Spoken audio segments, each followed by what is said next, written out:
Okay, so you know how you get a key cut, right? And you just kind of take it for granted. Uh, Well, today we're doing a deep dive with the Lock Mob. They're here in Brisbane about all things locksmithing. And I'll be honest, there's a lot more to it than I ever would have imagined.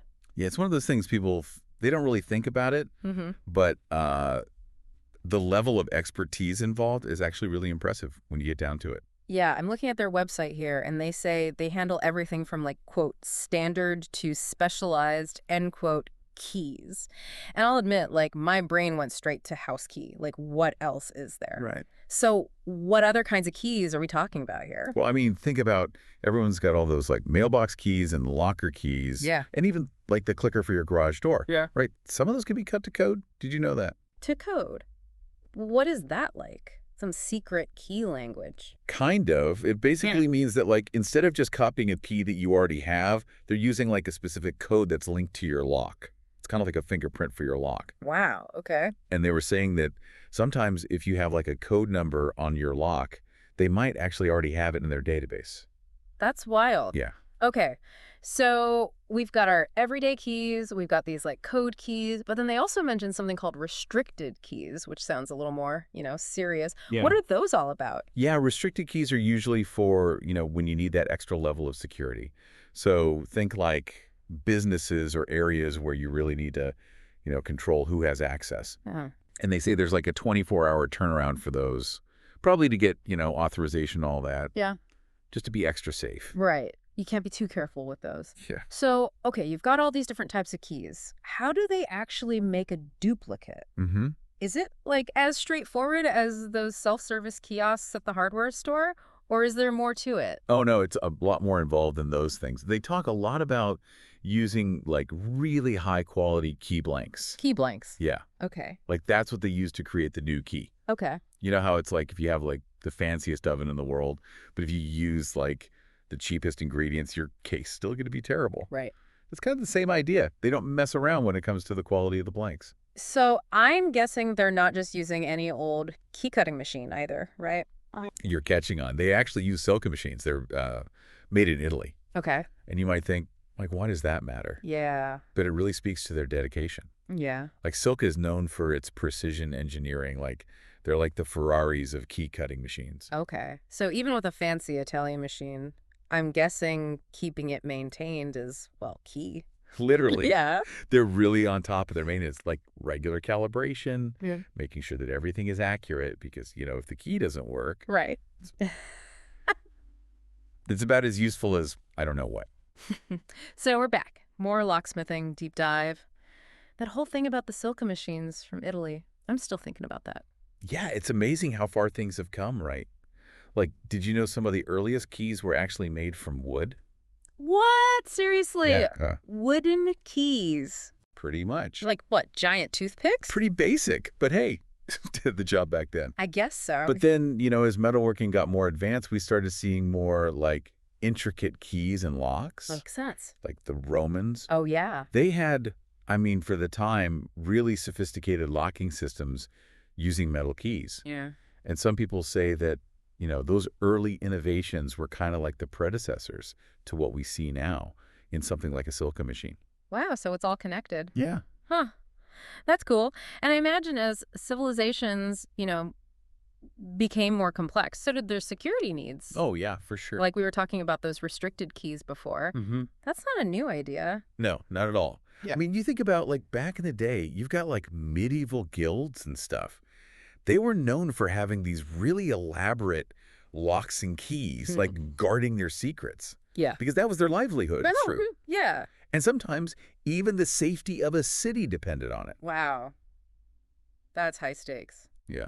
Bit different to why most of us need a locksmith these days. Right. But, obviously the Industrial Revolution changed everything. Like, suddenly locks and keys were everywhere. Yeah, mass production. Everyone could have them. Yeah. But I guess that also meant that, the bad guys could have them too. So you had to keep innovating, right? Totally. It's like that constant back and forth, right? Yeah. The locksmiths come up with something new, and then someone's got to figure out how to get past it or make something better. Yeah. The evolution of security. Right. Okay. So that brings us up to today. Mm-hmm. Because now the Lock Mob's website They're talking about electronic and smart locks. Yeah, they're everywhere now. So are keys, like, on their way out? That's the big one. And it's interesting, right? Because, like, yeah, electronic locks, they're convenient, Mm-hmm. and they've got all those cool features. Yeah. But I don't know if I see physical keys disappearing anytime soon.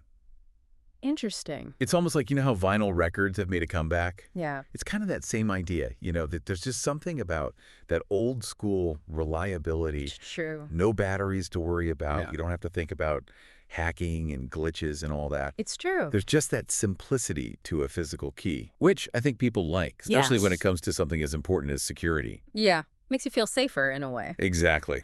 And plus, for some things, like those high security restricted keys, Yeah, a yeah. physical key is still going to be more secure than anything electronic. It's like that saying, if it ain't broke. Don't fix it. Exactly. Exactly. But, okay, so does that mean that locksmiths today, they have to be like masters of both worlds, the old and the new? Oh, absolutely. Yeah. I mean, a good locksmith these days, they're part artisan, part technician, Wow. because they need that deep understanding of like traditional lock mechanisms, right? Yeah.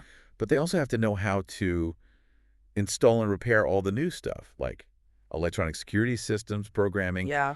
It's a lot. They've got to be fluent in both languages. It's like they're bridging centuries of tradition and this, like, cutting edge technology. Yeah. And what I think is so cool is that, a place like the Lock Mob, right? Mhm. Even with all this crazy technology, they haven't lost sight of that craftsmanship. Yeah.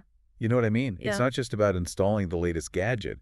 It's about this long tradition of making sure that people feel safe and secure. It's true. And I don't know, I think that's pretty cool. It's funny. We started off talking about getting a key cut. Right. And I'm sitting here like, wow, I have a whole new level of respect for locksmiths. It's a craft, Yes, it is. It's like this link to the past, but also like they're right there on the cutting edge. They are. They're like guardians of security, past, present, and future. Totally. And with those Silka machines, no less. I know, right? Speaking of, it really struck me how much they emphasized like the quality of their equipment and like Yeah.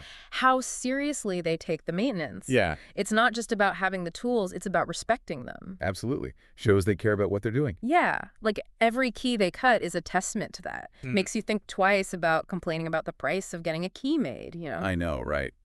You're not just paying for a thing, you're paying for their skill. Their expertise Yeah. and for that peace of mind. Exactly. And knowing that like if you're locked out or you need like a whole security system, you're in good hands. That's huge. There really is no price you can put on that. Nope. So I guess next time we're all, digging through our bags trying to find our keys, maybe we'll take a second to think about like the history, all the craftsmanship, the ingenuity behind these little pieces of metal. Absolutely. They're more than meets the eye. They really are. And on that note, we'll leave you with this. What other things in your life, things you take for granted, might have these like hidden depths? Keep your eyes peeled. You never know what you might discover. This has been The Deep Dive. Until next time.